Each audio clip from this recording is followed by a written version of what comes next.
Hi there, it's me, Felix Kerman.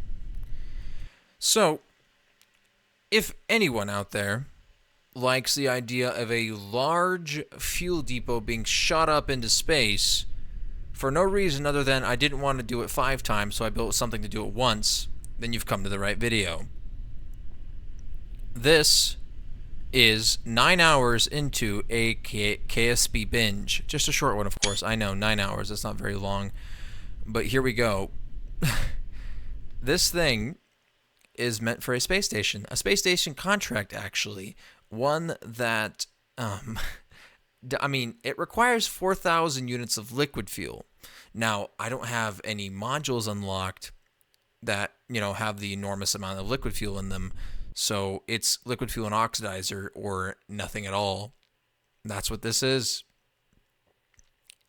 The payload weighs 55 tons. The rocket weighs 220 tons. And currently what I'm doing is copying many a KSP YouTuber and recording my voice over the audio. Because trust me, you really gotta focus when you're doing something like this. And, oh, there you go. Yes, it is moving. If you thought it wasn't for a second, neither did I. I have to be very careful because this save that I'm using has no reverting. Normal difficulty settings because I like the idea of using resources, but it has no reverting and no quick save, no reverting back to quick saves or to the vehicle assembly building. There you can see the amount of fuel in there. Yeah, this thing, I mean, with the fact that the fuel depot is in fact another source of fuel, it has enough fuel to get into orbit. On its own, that bottom stage, I believe, can get unassisted 35-40 tons. I haven't tried that lower stage. I haven't even made its own thing yet. It's a thing a lot of KSP players do, is that they have this giant stage on the bottom, the lifting vehicle, right? It's oh, Starship's a Starship, and the booster is, well, that's Starship when it's just by itself, but, right, it's like the Falcon 9 rocket, Dragon capsule. That rocket beneath that behemoth of a fuel depot, yeah, probably 40 tons. Unironically, the largest vehicle I have ever purposed, seriously. Of course, I've built, those 1 or 2 kilonewton, 1 or 2 kiloton fucking vehicles into the sun in science mode or sandbox mode, but this is not either of those. This is career. Therefore, this is the largest vehicle I have ever tried to launch in career mode. It is a sight to see. I basically am going right off of doing this, and I still can't believe it worked. There's a lot of nerve biting and a lot of testing. I'm so annoyed the Kerbal Space Program doesn't have another way to do it. I had to use the Steam community thing to port the craft over into a sandbox game to test it, only to find out I forgot to add batteries and solar panels, because that's everything you ever forget. Had I forgotten before in any of these games? Any of these launches? No. But for this one, the most important one yet? Yes, of course. The craft costs 90,000. Yeah, you can find it on Steam. I will put a link in the description. But it is 91,000 funds. For yeah, don't worry. That's just the fairings exploding. Not fairings, the aerodynamic things. But for reference, my original plan was to launch. So let me give you some background. 1,000 units of fuel is a lot, but it's only a quarter of what the contract specified. And in order to complete 4 launches, each rocket would have cost me 35,000 funds using the fuel section. And I was like, no, I'm just going to do it 1 launch. And I'm glad I did, because 35,000 times 4 is, of course, 140,000. So therefore, I saved about 50,000 by doing it this way. So I might actually end up making some money on the contract. Oh yeah, speaking of trying to make money, right about here, I was cursing a lot. Just because this is that dilemma of you want to do a really good gravity turn, but you don't want to, turn like too quickly into it. Otherwise, you end up in this position where I don't think I don't have enough time because my thrust to weight ratio is so low to accelerate enough into an actual orbit. It's a delicate balance, and like any delicate balance in the Kerbal Space Program, I approach it with a sledgehammer. Being that the biggest... Oh, yeah, I don't have nearly enough technologies unlocked for this. Should I have instead, I don't know, just allowed myself to wait the 2 in-game days for that one ship to actually get to minimus already, the one probe? Yeah. Oh, yeah, by the way, if you don't believe me that there's no quick saving and reverting, my only... Well, I've landed on the Mun twice, but my only landing and return was with a probe. There was no contract for like planting a flag or anything. Yeah, so I was just like, it just said land and return. And I was like, okay, I'll do it with the probe because I'm not risking a Kerbal on the first attempt, which is great. I'm like one computer. I'm like an RTX 3080 and 2 years and a bit more self-control away from finally being able to allow myself to play RSS, Real Scale Solar System, with the Realism Overhaul mod. A dream of mine would be to visit Pluto in that game mode with a manned craft.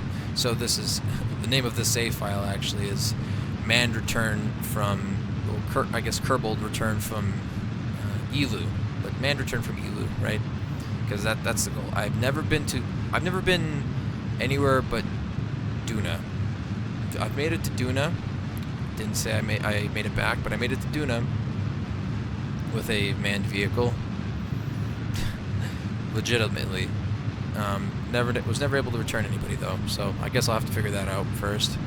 Just a bunch of fuel. I mean, now that I have this thing that can get, it basically can get 50 tons into, let to be conservative and play it safe, 40 tons into low Kerbin orbit is a lot of mass. And for a launcher that costs about 80, I think it's well, if I minus the cost of the fuel depot, the launcher itself, which I don't have a name for yet, I'll just the 40-ton payload launcher costs about 75,000 funds. So typically a Duna vehicle is going to require, I believe, at least 200 tons worth of stuff, like 3 of that being fuel and 2 of that being cargo.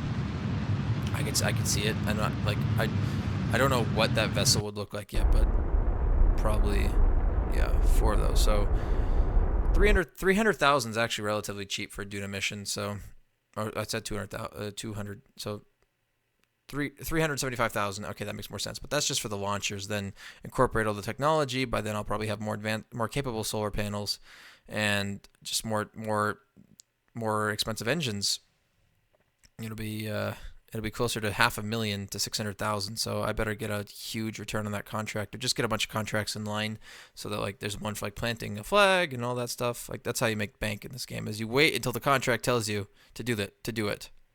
That's why a lot of people hate playing career mode. I personally love career mode, stuff like this, because I love being down to the wire and being like, okay, how do I like maximize my profits and stuff? Can you tell I'm a business major? Yeah, no, I spent the entire morning, meaning 4.5 hours, in an operations and supply like quiz and homework, and yeah. So I was like, okay, I'll take a 3-hour break, 3-hour Kerbal Space Program break, a 3-hour, 9-hour break. You know how it goes. It's fine. But I did finish. I was planning on doing other stuff today, but I guess that's over with. Thank you, Kerbal Space Program, yet again. But I only have like 260 or 270 odd hours in the game. There's people that have thousands, and I don't understand. It's like, and these people that are also getting astrophysical degrees. All right, go you. I don't even know. I'm no penguin with a beard. Oh yeah, there you go. I'm just doing a simple trick, just letting the craft catch up to me, because I overcompensated way too much. I was like, this launch is going to take forever before I catch up. I have done it before where I got it like perfectly the first time, and it was like I rendezvoused with the spacecraft in like 5 minutes. That was great. That was a good day. Oh, but not today. Today has not been that day. All right, now anyway, the easy part's over with. Yeah, the 2.5 hours of building, testing, and launch and doing the final launch. Yeah, that's the easy part because I thought I knew how to dock, but I learned how to dock today. And that's part of the reason I do this anyways, because I need to do this for my psychological health and well-being. Whenever I upload a video now, it's, oh my God, I need to focus on anything other than the real world right now. And ta-da! Also, another reason I uploaded this is because I am very impressed by how I've thought I could dock for like 3 years. Like the first time I built the space station was in 2017, and I was like, but I mean, it was with McJeb, and it was like with future mods and stuff. What do you call it? Future something, future solar panels. I don't know. But that was with that stuff. This is, I didn't even use RCS until like the save. I was like, okay, well, with this save, I really don't want to revert and quick load and everything. So I better invest in RCS because, if I bump into my spacecraft, it's going to be pretty oofy. Yeah.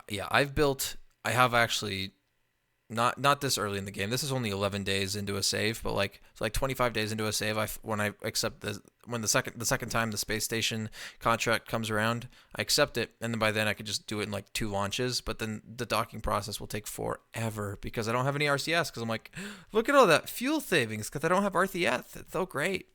And now I'm like, now I understand. Now I know. But this is where it's like I know that H's go forward and H's go backward. That's pretty good. Yeah, I got it. No. JLKI. It's way easier when your brain's at the edge of your seat. And can I just mention the fact? I mean, look at that delta V. 11 days into the save, no technologies with the 160 science. And I got that much delta V in low Kerbin orbit. I mean, this thing could, if it had like a 1-person capsule on it, and I didn't have the life support mod installed, I could I could certainly do a manned mission to Duna, just get into like orbit, probably then orbit Ike, and then come back. Can you imagine the science? I'd probably even put a science junior on that thing and it'd be fine. Yeah, if I launched at the right time, 1,200 there, 2,000 there, 1,200 back. Yeah, that's 4,400. That's nothing. 4,400 units of Delta V with like 400 to spare for Felix syndrome. Hell yeah. No, for the stupid tax. That's the name. That's the official name. The stupid tax. Anytime you forget something, it's usually applied to money in the real world, but the stupid tax also applies to Delta V in Kerbal Space Program. If you do something stupid, or if you just think, oh, well, I'm not going to think about this too hard, you play the stupid tax. Like, for instance, I also learned today that you can, in fact, get into low Mun orbit with 750 meters per second of Delta V. You can do it. Is it an orbit? I mean, it's like 2 kilometers away from not being in orbit at certain points, but yeah. So here we go. As I alluded to earlier, this is going to be the most difficult part of this process because I'm learning how to dock. I just don't know it yet. Because in my mind, I'm like, okay, showing off for YouTube, just doing this real quick. Also really annoys me. I don't know how to come at this. I don't know what the orbital mechanics of it are, of course, but sometimes well, you see how the target, the pink target and the yellow indicator of where I'm going are like moving around a lot. I don't know why that is, because sometimes I'll come at it from a totally different angle. I'm guessing this is because our the angles were so off, maybe potentially. Also, I'm coming from outside to inside instead of like coming at it laterally. That could be a factor as well. I'm literally in a bigger circle, so it's like as I'm moving around, radially, it doesn't matter. It's still annoying. Yeah, I spend a lot of Delta V trying to hook these things up together. I think at this point this vessel still weighs like 40 tons. And as we get closer, oh my god, the popping and the lead and the lag. I mean, I am able to dock it. I mean, if I didn't dock it, do you think I'd upload a video of me embarrassing myself with like a no payoff? Yes, I docked the darn thing. It's 171 parts, which is kind of, it's like not too many. Like I've certainly had vessels with like 300 or 400 parts, but this early in the game is just like what? I don't know what I'm doing differently this time. It's just I'm being careful, I guess. Or maybe I've just finally crossed that point. I mean, maybe I've reached the tip of the steep the top of the cliff of the steep learning of the literally cliffside learning curves of this game.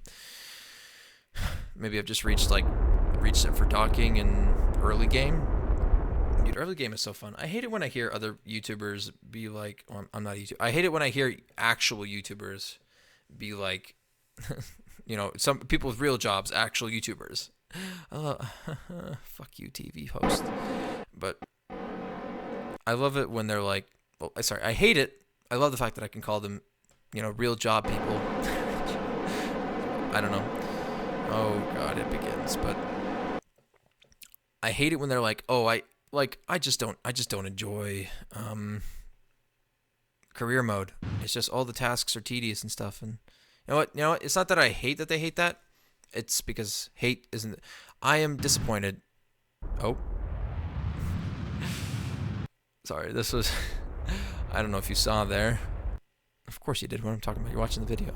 The two of you that are still watching, you probably noticed that I flipped it around real quick. Notice when I realized that the RCS is not going to be nearly enough, which is funny because this thing has 20 of those little RCS box thingies. So like, what is it? 20 times 4, like 80 of those little engines, and 4 of the first small engine you get in the game. I don't know what they are. The first 1 meter engine. Once you get that engine, you could do like lunar flybys and stuff because it only weighs 3 tons, and it's fine. It's just funny to me because 84 engines, 84 nozzles on this vehicle, 4 actual rocket engines, 4,800 meters per second at Delta V, and of course, you know, as we got closer to the vehicle, as is a rule of thumb in Kerbal Space Program, you will go to the dark side of the whatever body it is.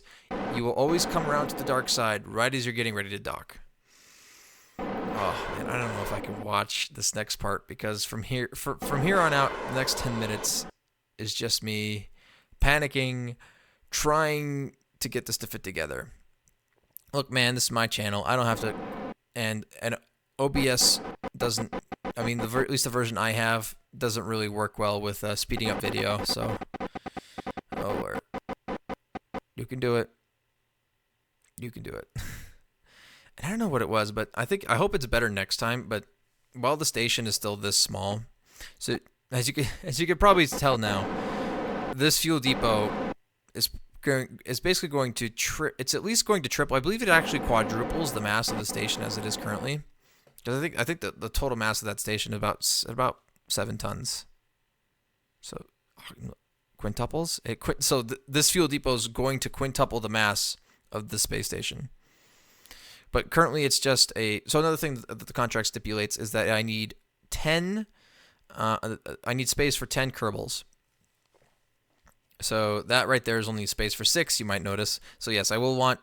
But there's also a docking port at the end of that. It's very difficult to see. I apologize, but.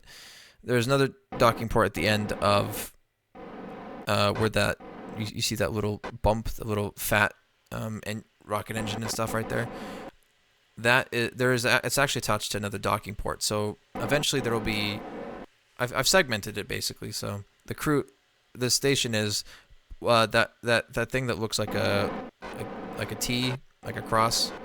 That is a separate module from the crew module, which is 3 of those early game crew compartments put together with some RCS and stuff. Oh God, I was actually really close to getting it here, but you see, I'm like trying to turn it. See, I'm doing the turn and then thrust method, which does not work for big things like this. What I should have done, and what I will do later, is I will start using the J, K, L, and I keys. J, K, L, and I may seem weird and quirky, and you may be like, I don't know if I want to touch them, because it's like, I understand H and N. Like, I got H and N. Well, it's like, well, it's not that much harder to get J, K, L, and I. Because, I mean, most people are just like, oh, it's intuitive. Yes, you realize. It's like, it's, okay. J is, well, I actually forgot. I believe L is moved to the left, J is moved to the right, K is down, I is up. I think. If it's not that, it's somewhere in there. See, I don't remember it exactly. I'd have to go back into the game because I just figured it out. Please excuse me. Yeah, but you can tell I just launched this thing. This is an hour and 52 minutes into this thing's existence and 44 minutes into this guy's. Like, this station is entirely new. I've got a billion, like you might have noticed, I've got a billion contracts for satellites and stuff, and it's just like, and I saw this space station contract, and I was like, you know what? I've never done this. I think it's about here, or I think it's, I tried for another 5 minutes. Oh, it's so sad. It's like watching somebody, I don't know. I'm doing it again. It's like listening to somebody trying to come up with what to say in a metaphor when they can't. Boom. Metaphor squared. Take that. I do like the moon, though. The moon looks nice in that background. I've got a satellite. I've got a contract for a satellite around there. I've got another satellite around there. And I've got another little probe little thingy just hugging the surface, because I was like, before I attempted to land on the moon, I was like, can I get something with enough delta V to get to the moon? But I was like, yes, I can. And I completed, it was to complete a satellite contract. I just way overstuffed it with liquid fuel and oxidizer. And I was like, okay, wait, I think I have, because I had like 1900 meters per second of delta V. I was like, I could do it. I could land on the moon. And I got the contract to land on the moon shortly afterwards. And it said, land on the moon, return from the surface to the moon. I was like, well, this doesn't have a heat shield or a parachute, but if it did, it wouldn't have been light enough to have enough delta V at this point to even land, so I'm not going to feel bad about that, because that's not the point. So I'll at least get half of that contract, which is 120,000 funds for landing. Like, I fulfilled 140,000. Like, don't get me wrong, the satellite had already fulfilled 140,000 fund contract for putting a satellite around the moon, and it already got me like 8 science. But then 12 science plus 120,000 funds to then land on the moon, just to land half of the contract. I was like, damn, okay. So I did it. I slowed down, landed on the moon. I think I'm also figuring out that I didn't know how to land, because the way you land vehicles for like a stupid low amount of delta V, it's like sort of a suicide burn. You basically start burning at the point where you no longer can burn. It's a real feely, touchy thing. And I mean, for those of us that don't use McJeb, yep. Oh yeah, this is the point where I gave up, and I was just like, sunlight, and it was right there. So, ta-da. Yeah, and about here is where the learning process truly began. But yeah, I landed on the moon, and then I was like, okay, so I'll build a probe to, if you want to see that, by the way, I mean, just ask, but I can also put it in the description later on. Remember, it's not like I post with YouTube videos. It's not like I post it and leave it. I post it and then I actually respond to comments, and then like I update the description, you know, with links and stuff. But I mean, you know, I've got no audience. I don't have an audience. I have me and like my buddies. So it's whatever. Yeah, but so I built the probe to go to the moon, and I was like, okay, I think I have enough delta V, but I'm not sure. Can I lift off 750 meters per second of delta V? Because the margins are tight. And I did. Just barely. It is by hugging the surface of the moon, with at certain points the orbit dipping to 2100 meters per second above land. Not so you'll see at the top, you see the water. That's water level, the sea level. And then if you click on that button, it'll give you the terrain level. And so at certain points, the terrain level was so that the orbit at its lowest point was 6,800 meters sea level, but terrain level wise 2,100 meters. So that's that, and I had like 350 meters per second left of delta V in this satellite that I had landed on its freaking rocket nozzle. Yeah, that's realistic. And I was like, and I figured out a 300 meter per second burn to get me back within the atmosphere of Kerbin. So an escape trajectory out of the moon that would get me into an orbit that would lead into a atmospheric capture. at like 44 meters per second. 44 kilometers above the surface level of Kerbin. Water level, whatever. And I was like, okay, so I can do it. So basically what it is once you're on the Mun, you only need about 1,250 meters per second of delta. If you're on the surface of the Mun and you're like, I don't know if I have enough to make it back. If you're at 1,250, you're good. You're good. You're like, you're you know, if you do it right, if you don't screw it up too much. The way I used to ascend at the Mun, I would need like 1,500 meters per second. Otherwise, it was just not enough. I would always over-engineer and stuff. Oh, God, I'm just trying to distract myself from what's happening on the screen. It's so sad. Oh, now that I know better. But it's like, I had to, but here's this experience. You know what? This is one of those things in life where it's like, yeah, this is right here. Right about here where I was like, okay, I'm not even sure how I can orientate it correctly. It's jiggling all over the place. I'm not even sure what I can do. It's right here where I was like, okay, I'm going to figure this out right now. You can almost, you're like, okay. So I'm like, I'm going to now I'm trying to figure out what orientation the spacecraft's in. Yep. Yeah, oh yeah, it's literally happening right now. About here. Yep. Yeah, see, here we go. I was pressing. Yeah, that was L. Yeah, J. I was like, okay, so I'm going to orientate the spacecraft so it's the correct way around. Orientate, whatever. Orient. Yep, and I'm like, okay, there we go. And then the magic begins. But yeah, so I the satellite, I used it as like a test bed to see if I could, you know, if the satellite could do it. The probe body was basically the same. I just added a bit more. I made the launcher adequate enough, and I made the probe. To the probe body, I added just a landing stage. Well, not even a stage, just the landing bits. I just added enough fuel that it could land. And so I did it. So we're there in orbit of the Mun, 1900 meters per second, 1960 meters per second of delta V. I'm like, okay, good. I land with 1,290 meters per second of delta V. 1,290, whatever, you know what I mean. So plus some slowing down and some stuff. So I spent 700, basically 700 meters per second of delta V just landing on the Mun. It's ridiculous now. I think I might have 1,260, so like 730 meters per second of delta V. And if that seems really tight to you, I don't know how the hell I kind of know. I did it with the spacecraft. I could film it. I've done it before. I can do it again. And then I land, I take off, and I have like 620 meters per second of delta V. Like, bruh. So now getting off the Mun, I only spent about another 520 meters per second of delta V. 600. What the fuck? 520 meters per second of delta V. I'm like, so I somehow only spent 740 to 770 getting off the Mun. I'm like, damn, like I've got this figured out for something this size. To be fair, it's very small, it's very controllable, and boom, this is where it clicked. I was like, here we go. Yes, I am pressing L there. So L is to the left. Okay. Yeah.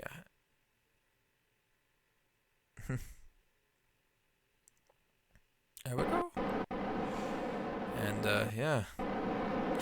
It's pretty good and all, but yeah, I got there, and then I got myself orientated back, and I was like, and then I did the burn to return to Kerbin, had like 200 meters per second of delta V left. I actually did it with a 285 meter per second burn.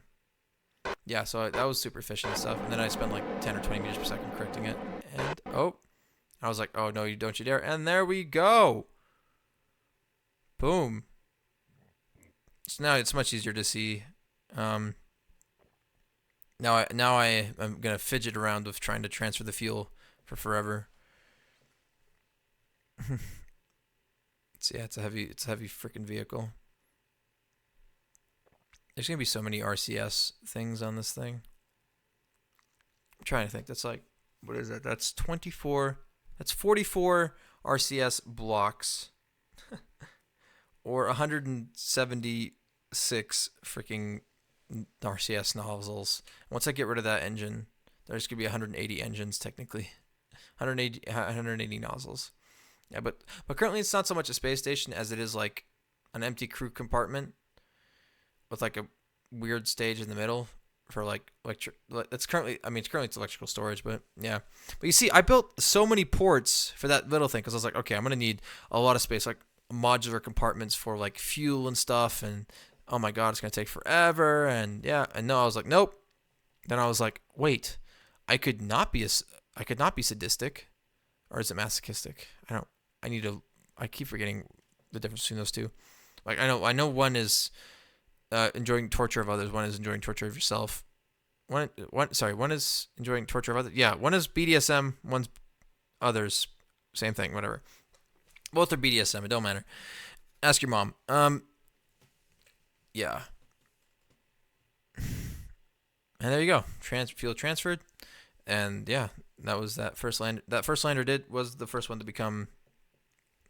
It was the first one to become what? The first one to fulfill the contract, and then I separate this thing, and yeah, there you go. And that is where basically literally a copy of that crew module is gonna go right there, and then I have a life support module to support the mod, and yep, there's another screenshot, and then it'll be done.